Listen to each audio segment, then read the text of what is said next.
run, okay? Trial run, don't take on this shit. But was that Snoop Dogg wala?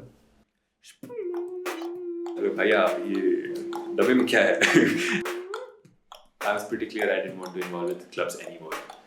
So I filled the form. In 2 weeks later, like, student body, I'm like, what?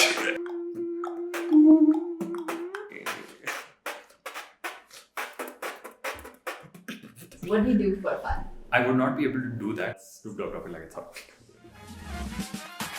Hello and welcome to the ECC Odyssey, where people read stories. On this podcast, we talk about the amazing people in ECC, their journey and interests.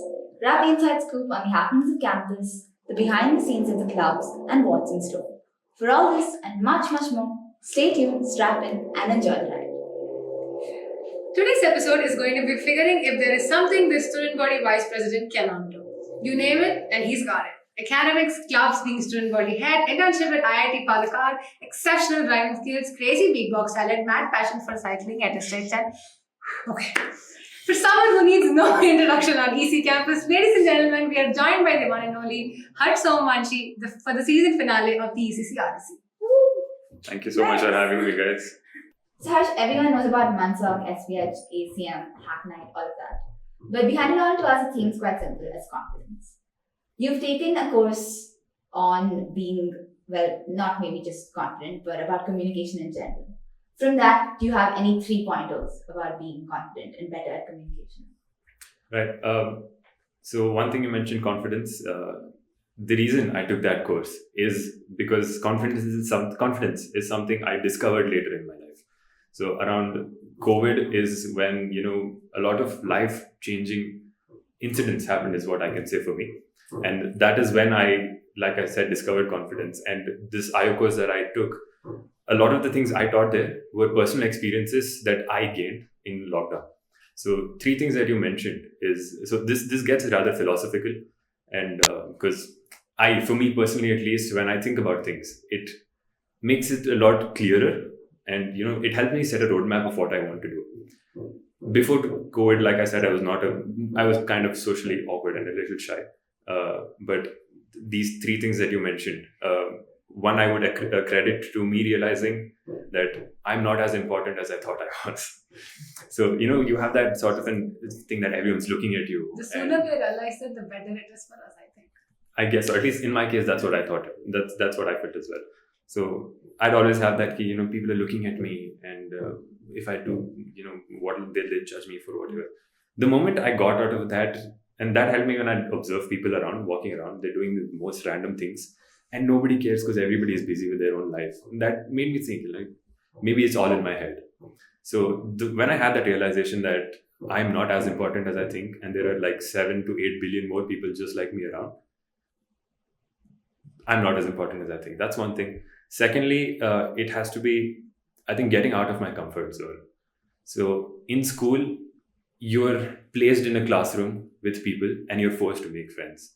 Once you get out of that, you move into 11th and 12th, you're put in a classroom again, you're forced to make friends. So a lot of social interaction that people have is through that. But the moment you put them in a zone where they have to make friends by reaching out to them, it's not a desperation that you have to stay in this place for the next 10 years and hence you have to make friends.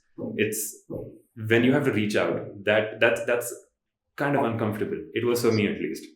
And the way I worked on it was a rather unconventional approach. And I preached this in my IO class as well. I spoke to every auto driver I possibly could.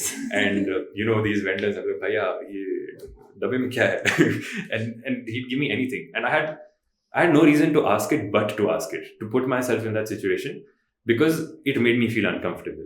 And I realized the more uncomfortable I get, it's difficult in the beginning, but it's only going to get better. And a lot of, it's also had that benefit that a lot of these auto drivers have given me life lessons that I still live by, honestly. So that's another thing. The first, not as important as I thought it was, outside comfort zone. And the third most important thing has to be, I think, being with the right people. So I already mentioned the schools and whatnot, right? Another byproduct of that is, if you're in a group of people, an existing group of friends that you already have, there's one defined extrovert, a few people that are very jumpy. And so that sets your group dynamics. And so if you're going out as a friend, these three people are going to be making the jokes and everyone's laughing. Certain people have other roles and whatnot.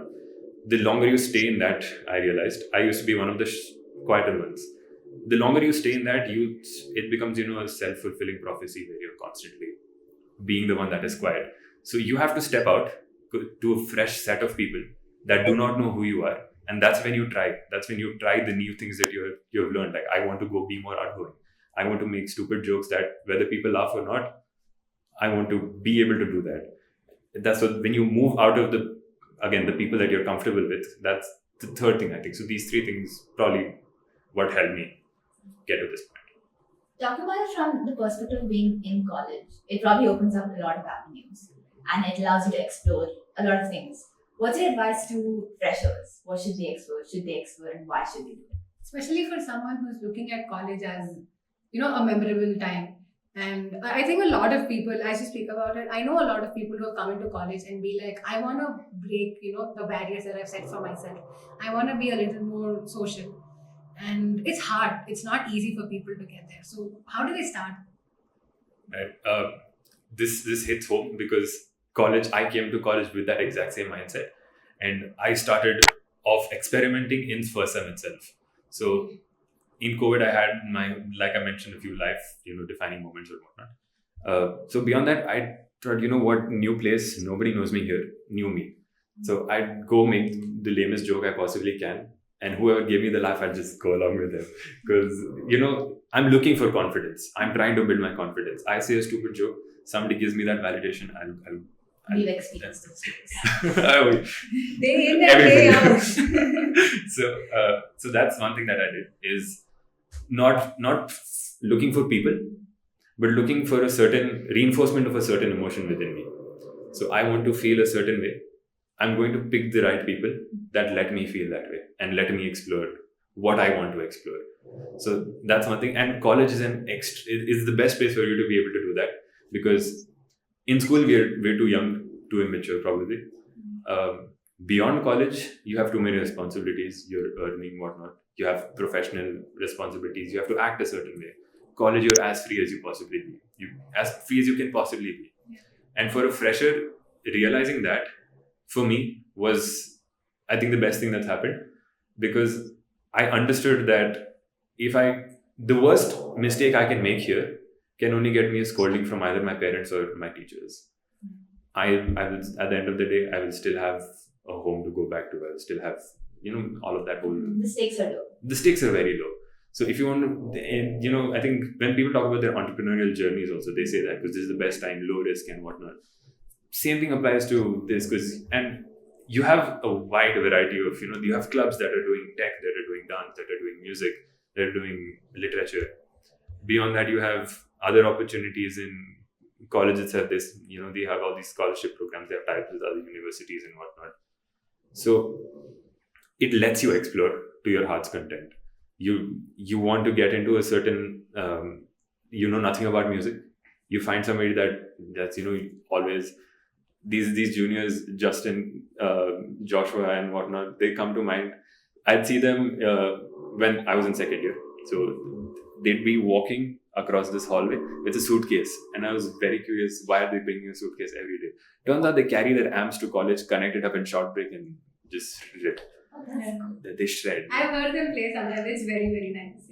And I've seen one of the professors, I don't remember who, going and blasting them for it. They'd apologize. They'd peek out the window. The moment he's got there, they'd shred again. So stuff like that. You meet these people and they're passionate. The best thing is, beyond the college, a lot of things become for money, because because people want to earn. And I think there is less space for passion once yeah, because again, responsibility is there. Yeah. So precisely that. In college, it's just pure passion. So if somebody's passionate about something and you give them an excuse to talk about it, they are going to talk about it. And in how much they can talk, if you're a good listener, there is so much you can learn. And that's something that I would advise freshers. Okay, starting in chronological order, did you decide that you want to join clubs as a way to meet more people, or has it been a very gradual decision? It has been very gradual. So Funnily enough, in first year, I was only part of MUNSoc, just one club.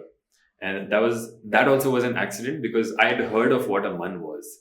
Okay, I knew that debate is something I want to put myself into, because uncomfortable situation. But I'd want to put myself into that. And I got to know of a club like MUNSoc existing on campus one day before the registrations were closing for it. So I found on that poster, I found the contact. I'm like, oh, Anurag ji, call him up. I'm like, sir, please, sir, I want to register. Because we are kids, so we are all intimidated by our seniors. Like, please, sir, I want to register. Like, it's okay. I will extend the deadline for you. I'm like, So that was my experience with MUNSoc. I joined it. Anurag, thank you for doing that. Yes. He's been massive help, like with MUNSoc and with my personal journey with MUNs and whatnot. He's been a massive help. So coming back to first year was just MUNSoc, and I did not have that intention. So this thought process that I have now of meeting different avenues, I did not consider clubs to be one of those avenues. I just consider individual people as those avenues. I did not consider clubs as a whole. So I realized this only after first whole year being part of MUNSoc. When at the end of first year's early second year, I was made the president of MUNSoc. It's only then when I started interacting with the other club heads. And because I was made the president, now my responsibility towards clubs and the student body in college increases. Yeah. And that forced me to interact with these people. And that's when I realized how much I was missing out on by not being part of these tech clubs in first year.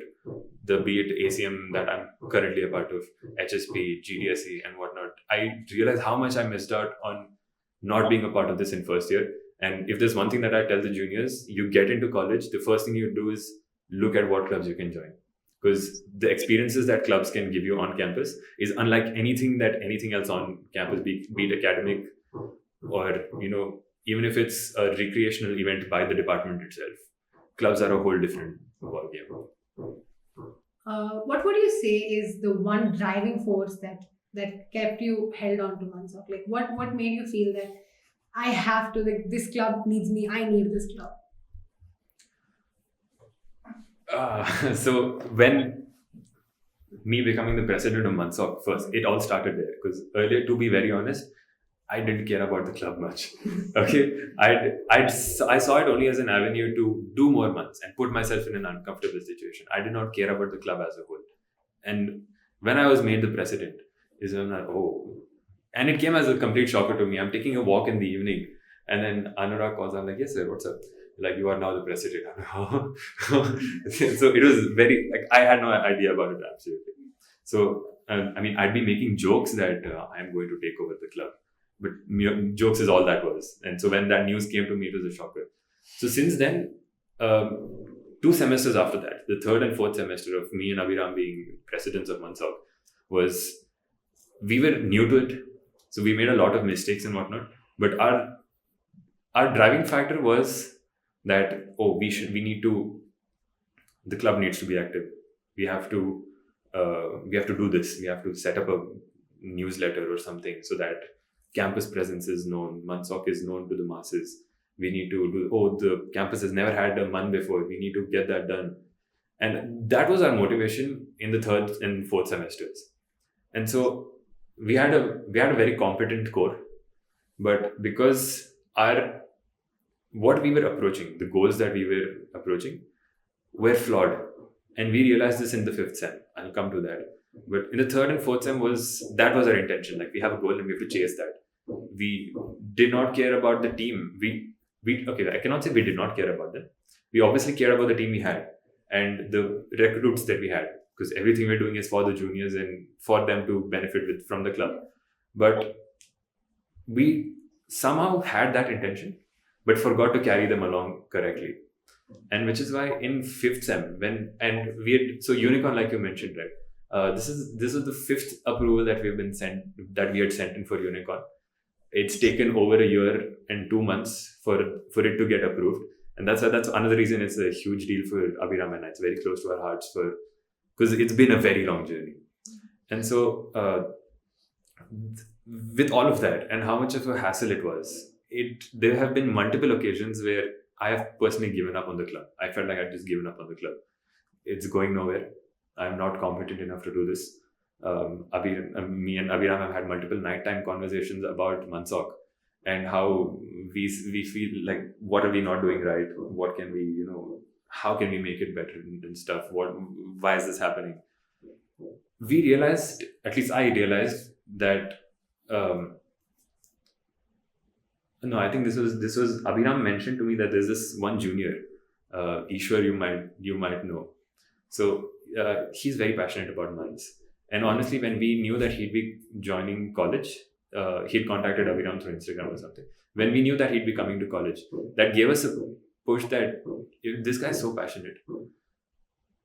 If not for ourselves or the existing batch, we need to do something for this guy, because it's not fair to get him into a community, into a college, which does not have a living, breathing MUNSoc. And all the mistakes of the last 2 semesters that we have, we realized we need to first establish a community, which is what we had not done. We started off with these goals that we need to get this done, we need to get that done. But the people that we needed to, get that done, the community was missing. And so in Sem 5, all we focused on, we're like, what, we don't send our people to MUNs, it's fine. We don't hold events on campus, it's fine. As long as we are building a community and the people in MUNSoc are getting closer to each other and affectionate towards the club, that's all we're focusing on. And that's what we did. And it has been the best decision and the best effort that Abhiram and I have put in for the club. Because what MUNSoc is right now, as active as it is, as much passion as the juniors that we have, right, is only because of, like I said, the juniors, because the community that we have been successfully been able to establish. And because of that, Abhiram and I are very, very sure that the future of MUNSoc is very safe.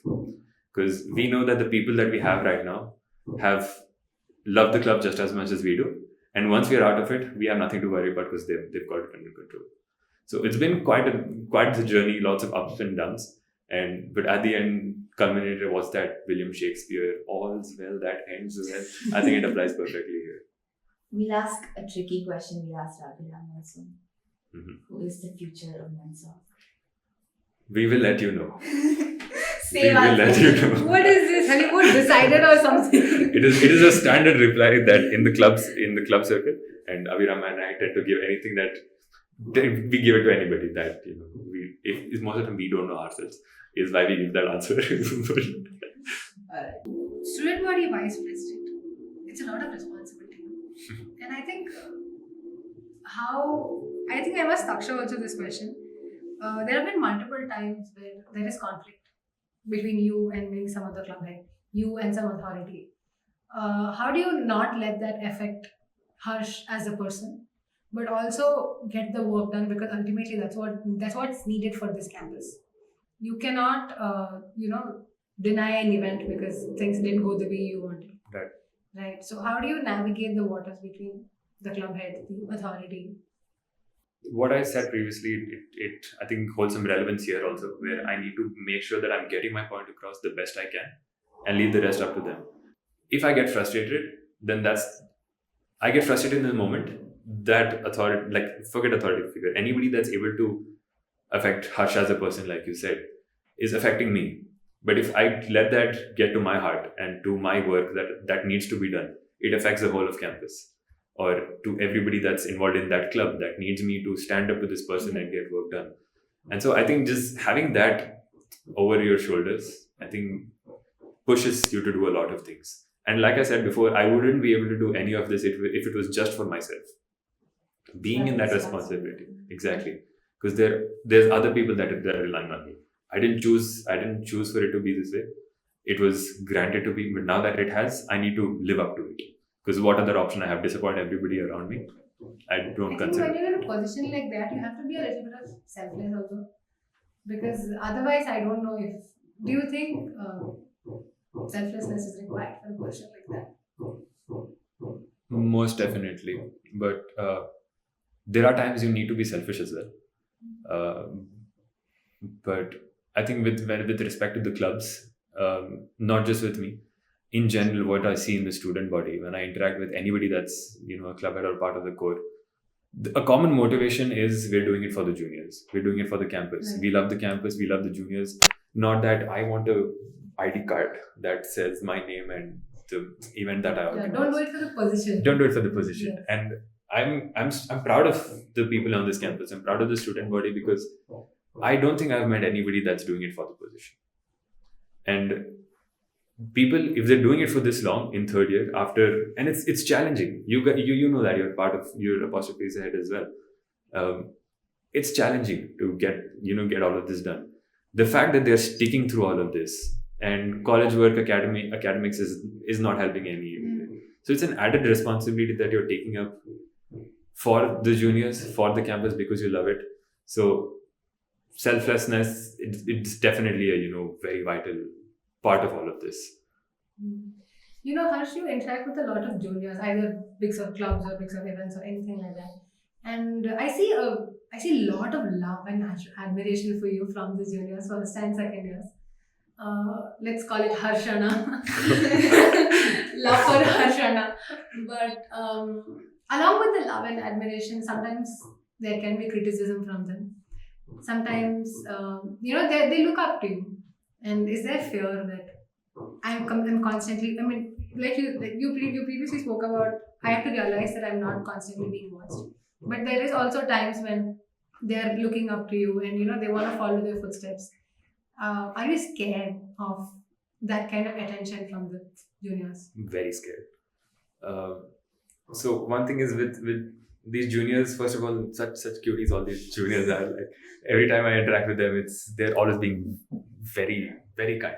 And I honestly find it difficult to understand why.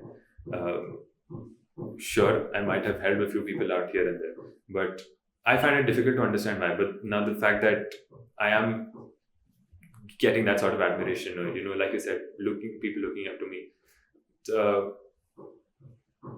I'm very scared of that, because like I said earlier, not as important. I'm not as important as I think is a very fundamental, thought process within me. And there have been times where I have looked at certain people with great admiration, and that's only risky because you look at somebody with admiration because of things they've achieved, of how they've interacted with you. So that sets a benchmark for who that person is, and that's unfair for anybody, because that person is human and they are going to make mistakes. It's kind of some kind of pressure on you also. Do you feel that? Right, definitely. So coming to that itself, so anybody, let's say I've looked up to people, and that's a position that I've given them. I have given them that position, and they're only human, so they will make mistakes. And once they do, that affects their image for me, and it hurt me when the certain role models, I would call it, or whatever, or people that I look up to, when they did things that I did not expect them to be doing. It hurt me, and that was not fun for me. And this was some of it before COVID, some of it in first and second sem of college. But now that I am in that position, like you mentioned, where a few juniors come up to me and they're like, Hashana, I realize that now I am in that position. And so everything I do has to be a little calculated. Because a little more careful. Walking on eggshells. So now I realize that I have been put on that responsibility, and I don't want to do anything that puts them in a position that I was in back when my role model or something did something and I was very hurt with it. So that's definitely a lot of pressure, but I think eventually you get used to it by just being a minimal version of yourself around in general, and with a very close group of people, you actually be your back wild self. So, what's the one thing as student body you and Thaksha are very proud of? Yes, Thaksha this, but what are you the most proud of? One thing. If you have to pick.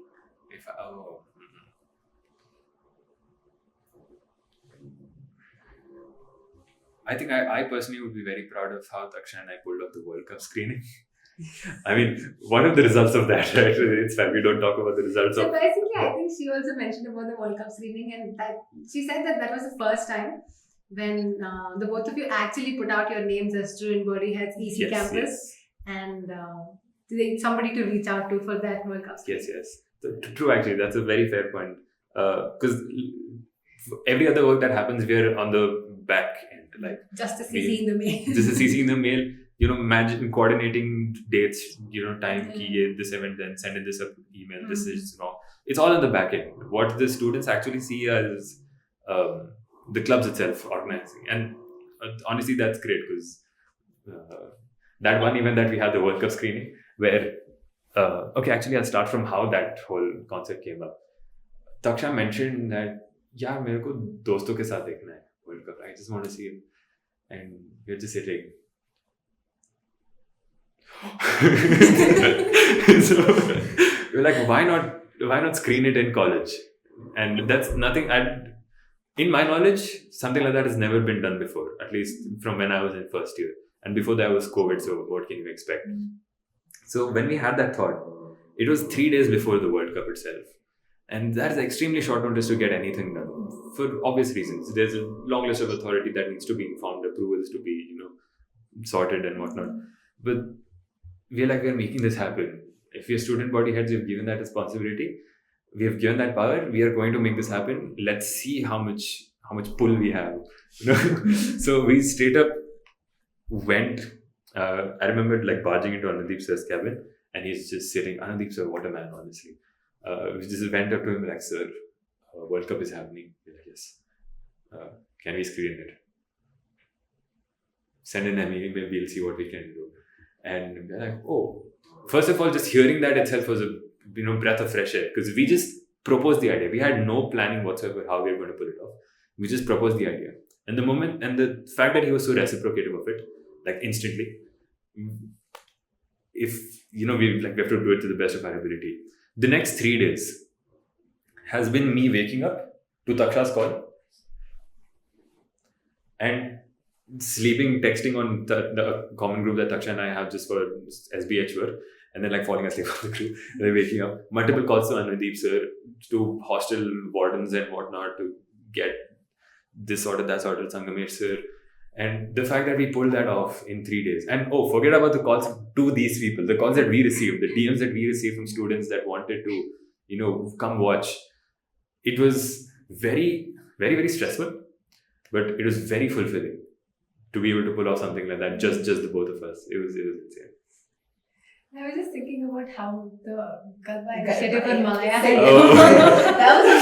We dropped the word. No, it's done. That was insane. So I think to the whoever is listening, so we were going home in the car, and Shreya's like, why don't we have Garba on campus? And then it was during Maya, and 2 days later, Harsh is showing Shreya and I a mail. Garba is approved for Maya.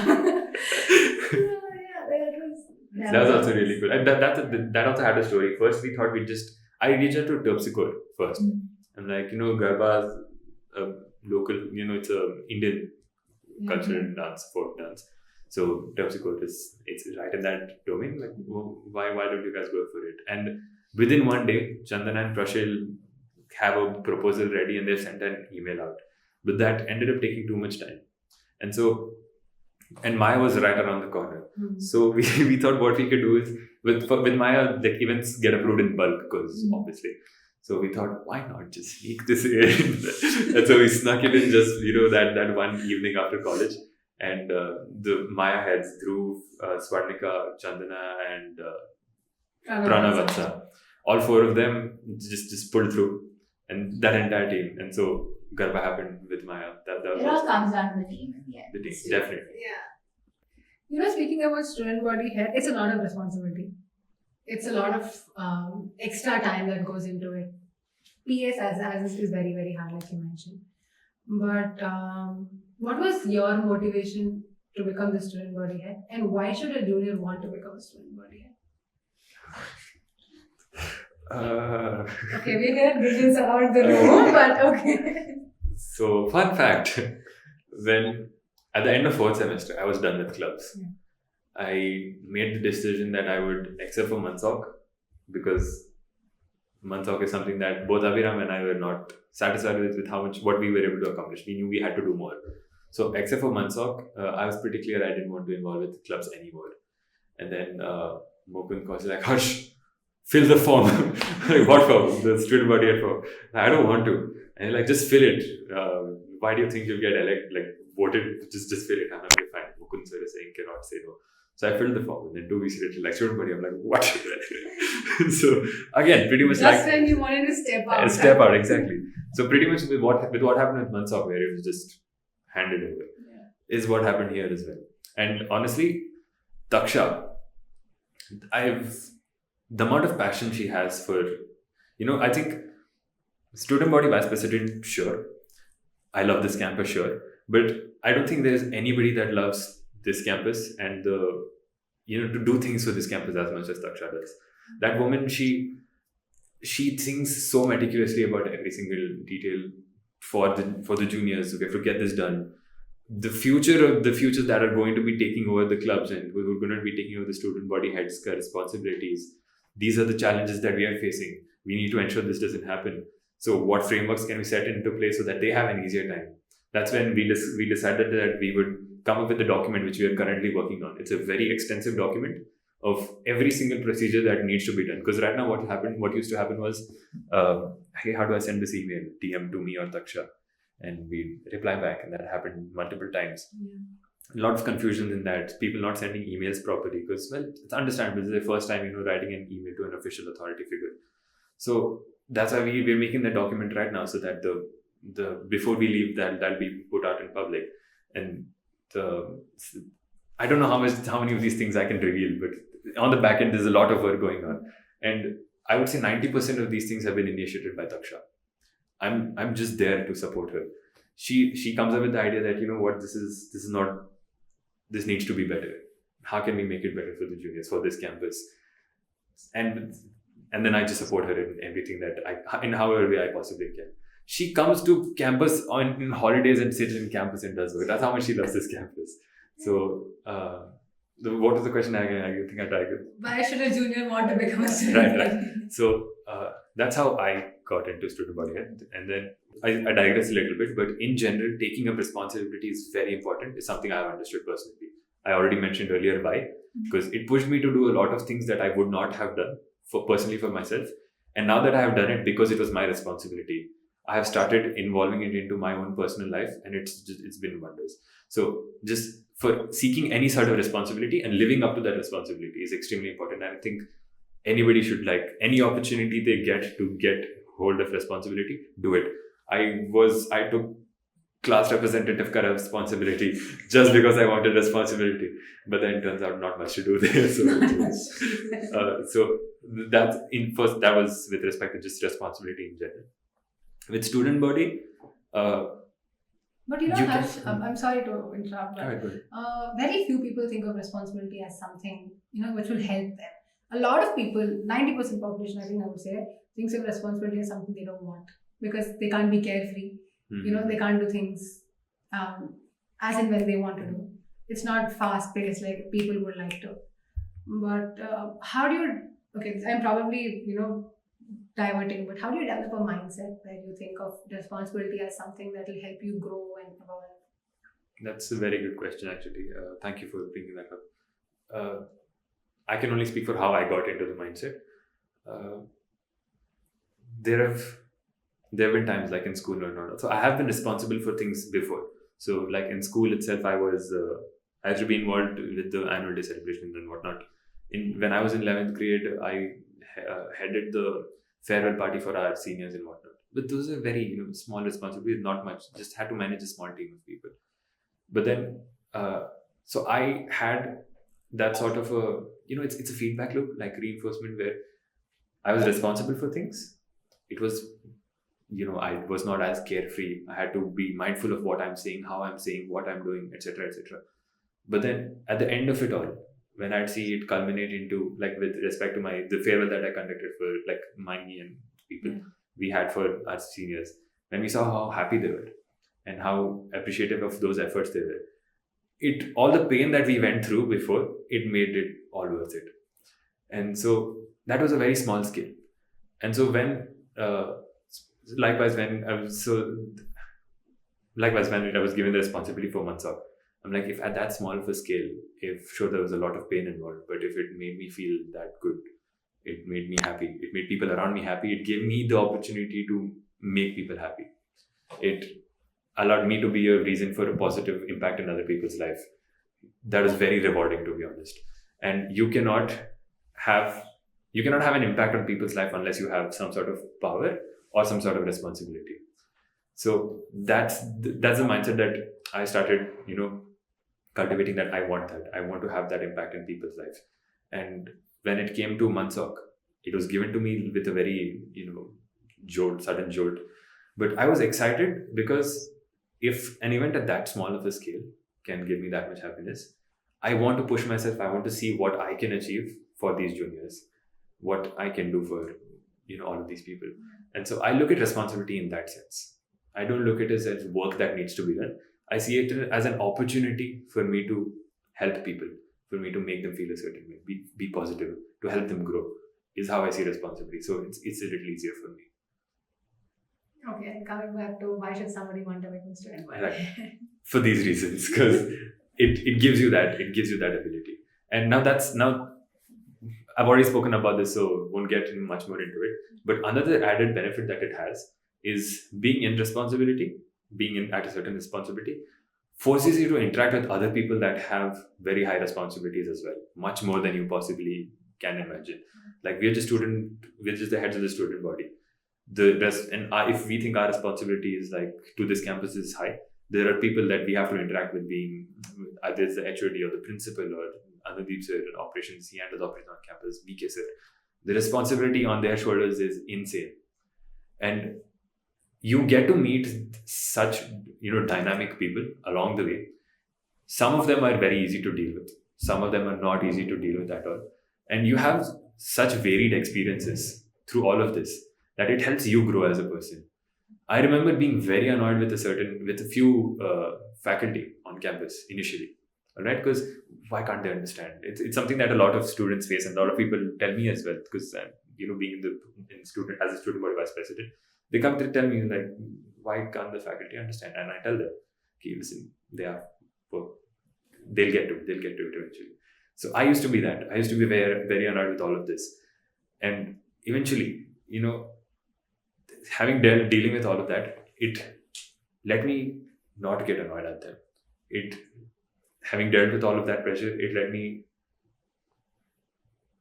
deal with things a little more coolly, more thoughtful decisions, more taking time thinking about what's right, what's not, and not letting my own. I think you asked me a question earlier. How does it not affect Harsh as a person? Initially, it did. Doing it for long enough.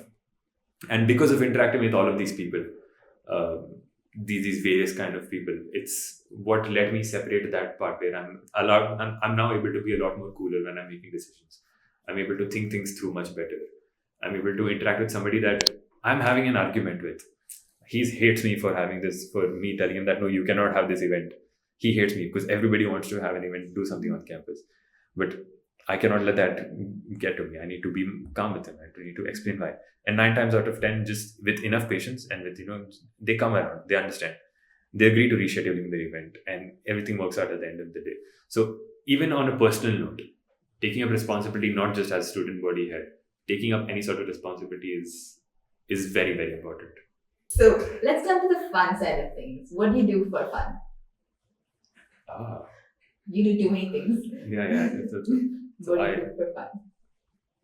I like beatboxing. Right? Now, Can we hear? we'll relate to that. But fun fact, the first time I beatboxed was in Hacknight. And Hacknight 3, I think it was. Hacknight 4, sorry.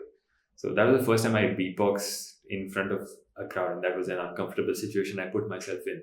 But I was only able to put myself in that situation because I knew the people around. So anyway, so beatbox. And why I brought up Hacknight was every time I'd beatbox before that, it was me logged in my bathroom and showers on, the music's playing, and so just in the bathroom. And that transition to beatboxing in front of people, very fun. I love cycling, absolutely love cycling. I consider cycling to be one thing that saved me back in lockdown, because lockdown was a very stressful time. And just one day mom said, Loki leke out in the hand with some very obscure vegetable.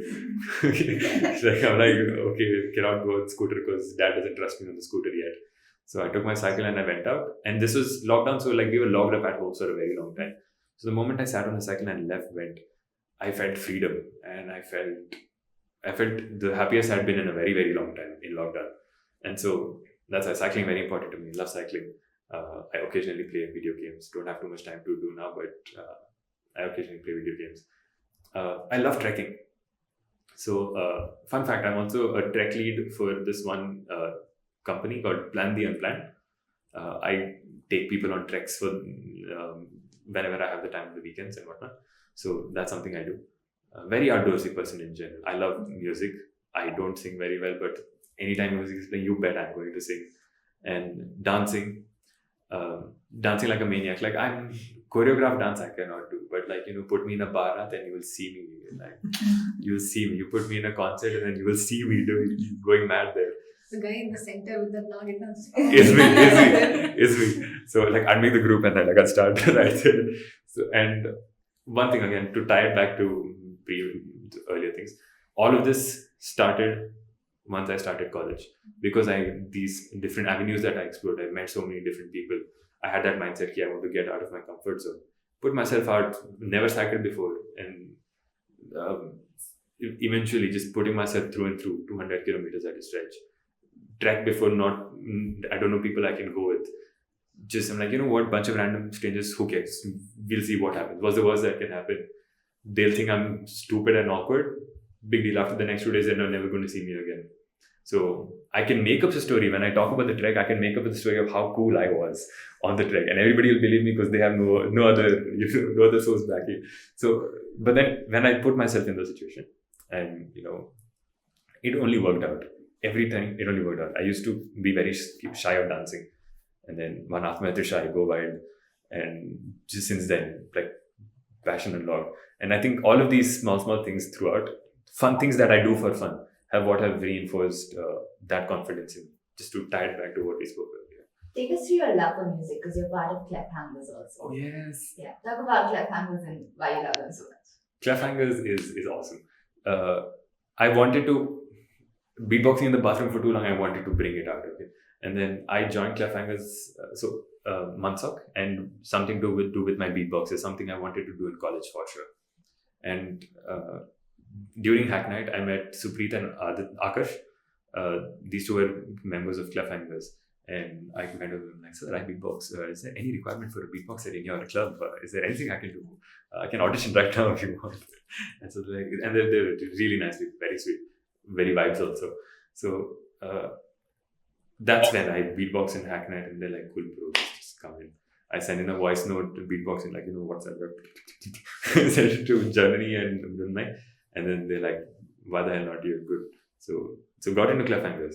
And me getting into Cleffhangers was just because I wanted to beatbox, purely selfish reasons. Okay. But then that group of people there, some of the most talented singers, musicians I've met. It's insane. Like, when I'm around them, it's just music. It's talk about music so much. Janani is mad talented. She listens to like a certain song, and then she's like, oh, and she like just breaks it down into different harmonies and instruments and whatnot. And she does that, and then comes and gives. So Cleffhangers practice sessions are hilarious because we are all in a circle, okay? And then Janani gives out parts to people. So she'd play a tune, and I don't understand. I have no musical talent whatsoever. Okay, I can just beatbox. So all these F sharp, C major, next octave, you're singing one pitch higher, whatever. I don't understand any of that. So I'm just standing there. I see Janani going to everyone like, ooh, no. Ooh, no. Yes. Then she moved on to the next person, moved to the next person, and everyone, and then she does this, and the whole harmony starts, and it's beautiful to listen to. And then to me, it's like, whoa. And she says, stop. No, you're doing it wrong. What the hell? Everyone was doing it wrong. Why did it sound so good? And then she fixes everyone's parts again. And then by the end of it, it's insane. So Cleffhangers is amazing like that. A lot of my confidence to beatbox and just be around people that are musically gifted has been wonderful for me. Now we know what's happening in that quadrant because I'm looking Yes. up. I'm always looking above and I'm like, what is happening? And it works out perfectly because I don't understand anything about music. They don't understand anything about beatboxing. So I'm doing my own thing here. They're doing their own thing, but it just works perfectly. Okay, a couple of big events on campus have been attended or hosted, or in some way have involved you. So, Hacknights, Ingeniuses, etc., etc. What's your favorite event? UniCon! How did you know when We UniCon! are going to skip that one because Okay, we know okay. you're going to say Okay, that. fair enough. Everything else. Okay, but I'd like everyone to know UniCon is right up there on top. Plug. Yeah, that's good. MUNSoc. I The think thing with MUNSoc people, no, wherever they are, they will never fail to market them. because Or even event. We have the greatest marketing head. They're keep plugging. but yeah, generally that's what I mean. The love for the club is just insane. Like we all of us just love MUNSoc because of the people around it so much that we can't stop gushing over it, what MUNSoc is now. So coming back to your question, if not UniCon, it's most definitely Hacknight. Like right on top. Hacknight is just pure vibes. Like immaculate. Hacknight vibes are just Yeah, immaculate. Hacknight is called Hacknight, everybody. Hacknight. Heknite. It's Hacknight is awesome. We met. Third sem is like I said, is when I started involving with all of these other juniors with clubs, more clubs in general. And Hacknight gave me an opportunity to talk to more people, and I was a mentor in Hacknight 3, in Hacknight 4. So that opportunity to be able to mentor people, to guide juniors, they come like, excuse me, I have a doubt. Why is this not running? And then having that opportunity to explain it to them, that, and then just the mad vibes, interacting with a lot of seniors there, superb networking and whatnot. And that's when I started realizing how amazing the people on this campus are. So a lot of nostalgia with Hacknight is why I love Hacknight. And then in general, just the events, Hacknights are just amazing. Like objectively speaking, they're just amazing. And after Hacknight, I was a Shazam for sure. Shazam I was is just awesome. going to ask about Shazam. Go ahead. So you posted multiple Shazams. Yes. What do you love about Shazam, and what's your favorite bit in Shazam? Oh, okay. Favorite bit is I'm very excited for. It was the first part. I kind of zoned What do you love about out. Shazam? What I love about Shazam. So, first of all, music, right, and just that whole format of what is that song? It's very fun. It's a very fun event, and I think working with to get Shazam on the road with Samantha, Sukriti, Janani, Nikhila, and all of these people. Well, for the first Shazam, for Maya, the first Maya that happened after COVID, it was insane. Like it was super fun. So just going into Shazam, I loved Shazam already, and then the vibes, everyone singing along, music and whatnot, laughing. It was just 2 hours of pure nothing but joy and music, and that was amazing. And most importantly, for me personally, I got to host the event, and that is something that really put things into perspective for me, because everything, like very shy, like I mentioned, right, and putting myself in all those situations, I wanted to see what I can do. So when I got to host Shazam and how I did it, it's a very proud moment for me of how I hosted first Shazam, because I didn't think I could do it, but then I did. So it was very, very, it was a monumental point in my life of when I switched from being this, shy person to me being confident enough that 200 people in a seminar hall will follow along to what I'm saying. Speaking in front of a crowd does many different changes to you. I think Definitely. So, yeah. It's the biggest way to get some good confidence, I think. Yes. Because the crowd is supporting you. So yeah, Hacknight and Shazam, right up there. Something we know you also love is OS, and you hate Windows and love Linux. Oh, yes. Why? What is this obsession with Linux? And when did it start? I came into college as a normie, as a Windows using, just civilian. Okay. Fine. But and honestly, I didn't have much. I was not very technically inclined and whatnot. And then I joined this group where all these people, Raji, Suhasana, all these people are talking about Linux, and I had none of that exposure before. And so one thing, So one thing I was very obsessed with doing on Windows was not touch my mouse at all. I would try to do as much as I possibly can. I'd like go search up Windows shortcuts. Little did I know that was a very small word. But so I thought like I was the man, because like I don't want to touch the mouse at all. So that was my motivation to start Linux, because I remember Abhiram in one conversation in a BMTC. We were standing along and he's talking about this one window manager i3, okay, which you don't need your mouse basically. Oh, that was my fascination. I wanted to use Linux because I don't want to touch the mouse, is how it started. And then once I did start using it, so Linux is a lot more, out there. Like it teaches you need to know about what you're doing on your computer for you to actually be able to use. And when I started doing that, I'm like, oh, that's really cool. I have that much control over my laptop. I paid for this laptop and I'm finally able to use it the way I want to. On Windows, I wasn't able to. And so that, and then continuing that, and then learning about these different things and seeing how interesting that whole side of systems and operating systems in general is kept reinforcing that passion. And then eventually, and always, it's whenever we have this one group called Tech Talks, the moment somebody says Windows, it spawns 10 people that are like shitting on Windows. How many Windows systems have you replaced so far? It's in the double digits. Double digits. Abhiram is probably in the triple digits, but for me myself is in double digits. So I think that's where it started. It started with the obsession of not touching the mouse ever. Lovely to say I accomplished that, but now that ended up giving me this love for operating systems and systems as a whole. But it's like a steep learning curve. Like when you first look at Linux, it's hard. How do you go approaching that learning problem or any learning problem in general? Breaking it down to bits. Mm-hmm. So I knew that Windows to use karna, sorted. That's very clear for me. So I remember sometime in August, me sitting on call with Abhiram, video call. I'm pointing at the screen how to install. He's telling me, yes, slider idhar karo, type this command. I'm like, okay, do we wait? So that's how I installed it. Alright. Now started, and I knew that I don't want to be using the mouse or whatnot for anything. So I broke it down. My requirement, I want to transfer a file. Google. Oh, okay. Break it down. This command. Try to figure it out. It happened successfully. Hey, nice. So now I know how to copy a file. I want to do something else. I don't know how to do it. It's a very easy way to do it with the mouse or whatnot, but I don't want to do that. I want to do it with the command line. I want to learn the command line.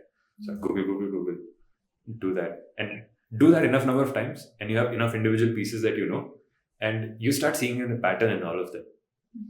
You start seeing a pattern key, the arguments are passed in this way. This special character means this or whatnot. The wildcard characters, how you use all of that. And all of that eventually, your collective understanding of the whole thing improves. And once that happens and you see how far you've come, it's positive reinforcement. You're like, oh, that's cool. And so you want to do more of it. And that's how. And so in your question, generalizing that to how you approach, how I like to approach things that I don't understand, is I break it down to the most simplest component that I can start changing right now. So if it's a complicated exam that I'm studying for, with some subject I don't understand, what's the easiest numerical I can solve? I will do that.